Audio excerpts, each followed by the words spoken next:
কোরআন শরীফে আছে, আল্লাহ বলছে আজরাইল মালাকুল মউত কিছু মানুষের রুহু কবজ করবার সময় কলিজা থেকে তার রুহুটা টান দিয়া ছিঁড়ে ফেলবে, আর ছিঁড়লে কণ্ঠনালীর কাছে আইসা আটকায় যাবে রুহু। এরপরে মালাকুল মউত আজরাইল,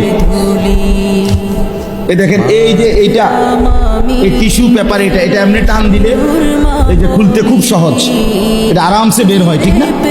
কিন্তু এই যে এখানে একটা পলিথিন আছে, এই দিকে দেখছেন, এটা আমি টান দিলে খুলে না, এটা টাইম না ছিঁড়তে হয়, টান দিয়ে দিয়ে কি করতে হবে, ফুটফুট করে ছিঁড়তে হয়।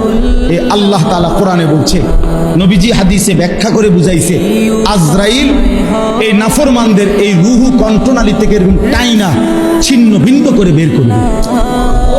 এ কারা তারা? তারা কারা?